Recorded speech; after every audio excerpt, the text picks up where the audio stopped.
The night was quiet, and the air outside carried the soft chill of early winter. My father had asked me to drop his friend home since it was getting late, and he didn't have his car that evening. I agreed without thinking much, just a simple favor, nothing more. When he came out of our house, he smiled in that calm, mature way older men do, his coat buttoned up neatly and his voice low as he thanked me. I'd known him for years, though never closely. He'd always been kind, respectful, someone my father trusted deeply. Still, there was something different about being alone with him now. Just the two of us in the car, heading into the dimly lit streets. The road was quiet, and the city lights slowly faded behind us.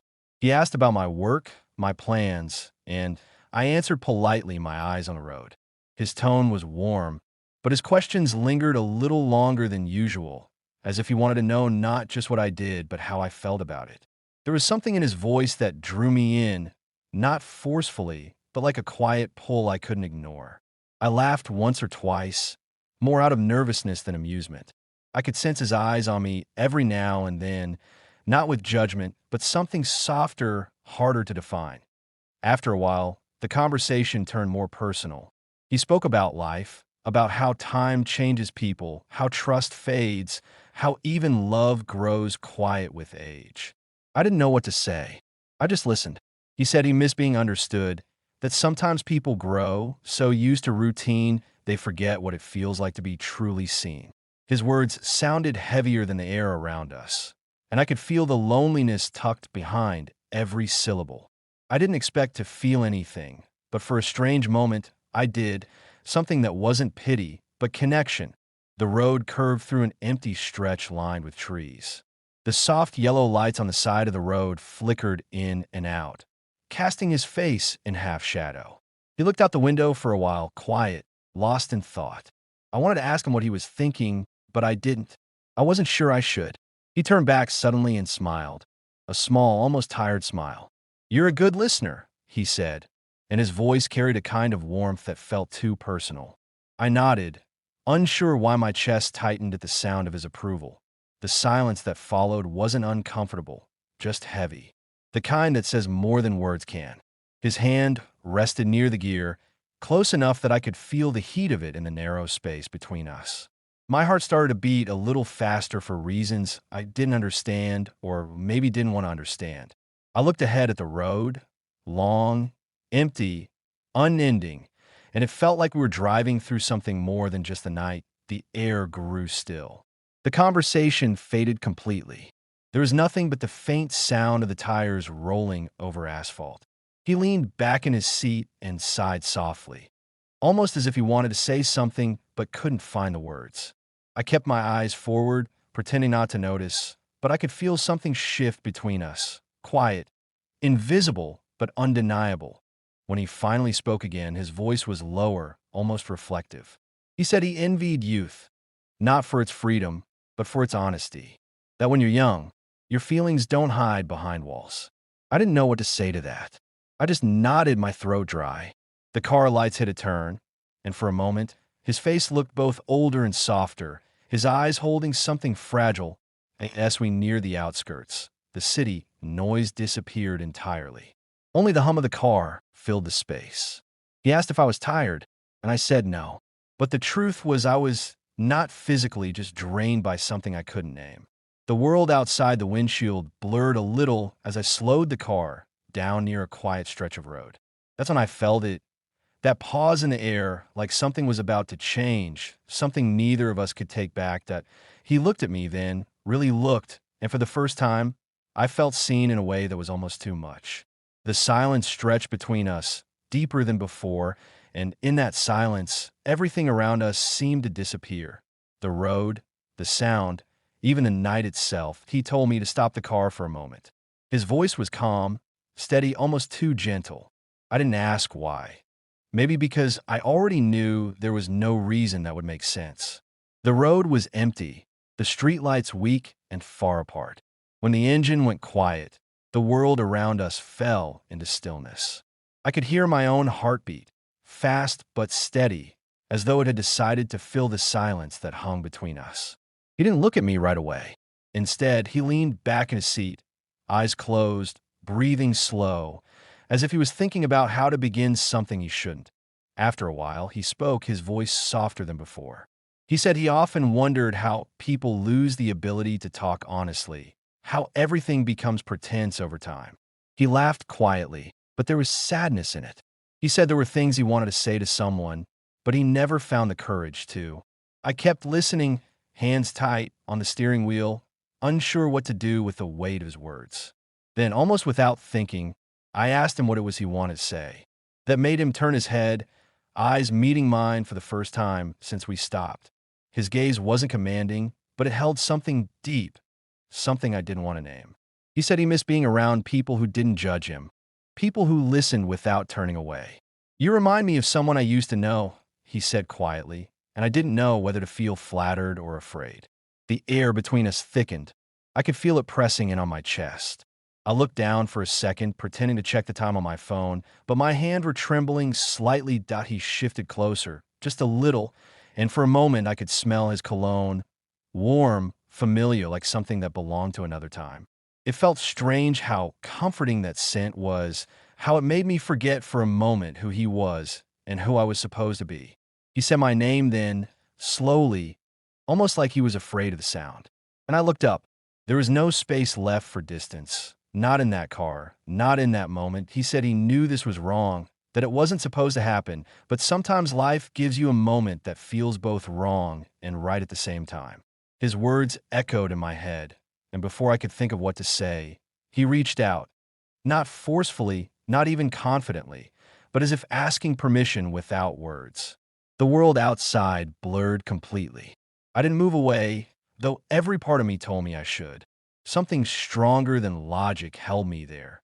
Something like empathy or maybe loneliness wearing a different face. For a while, we didn't say anything.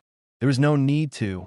The air felt charged, alive, but also fragile, like it would break if either of us spoke too loudly.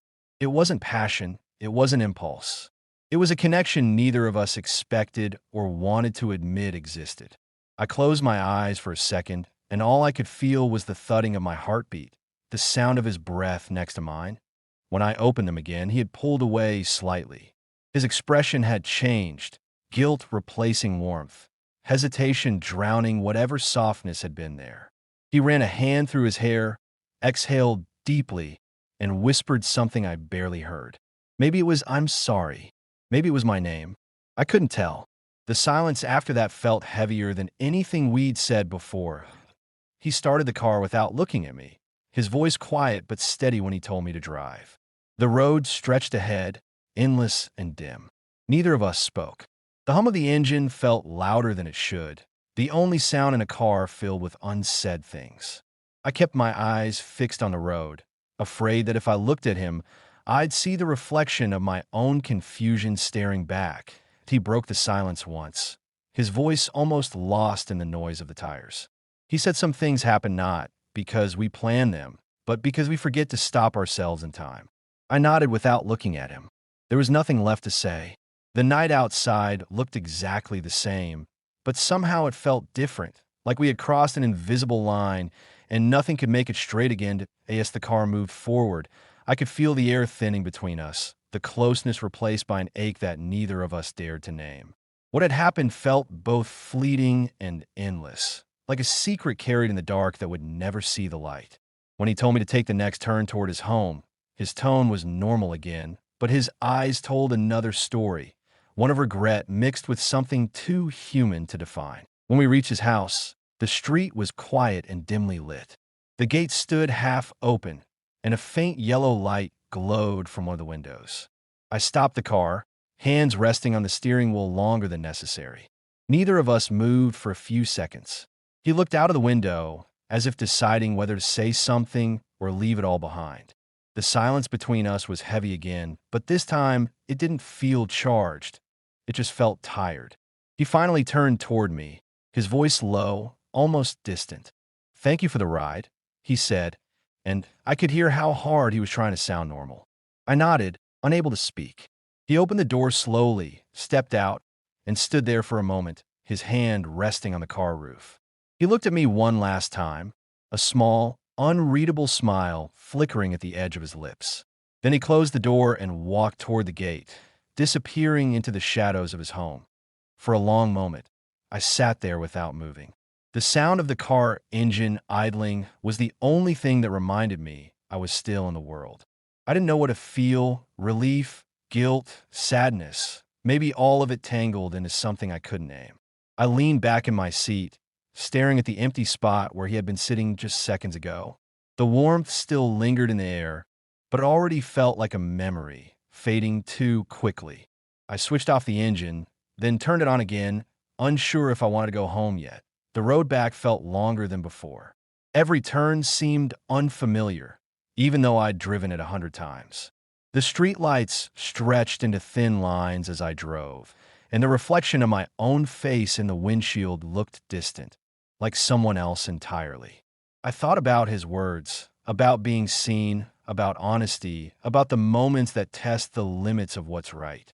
I tried to tell myself it didn't mean anything, that it was just confusion, a fleeting impulse born of loneliness. But the thought didn't settle. It stayed with me, sharp and restless. When I finally reached home, the house was dark. My father's room light was off. He was asleep. I stood by his door for a moment, just listening to the steady rhythm of his breathing through the wall. A strange heaviness filled my chest, part shame, part sadness. I went to the sink and washed my hands, though there was nothing on them. The water ran cold, and I watched it flow, try to find some sense of cleansing in it. When I looked up at the mirror, my reflection looked unfamiliar. My face was the same, but something in my eyes had changed. Something quiet, unspoken. I went to my room, lay on the bed, and stared at the ceiling. The night felt endless, stretching beyond time.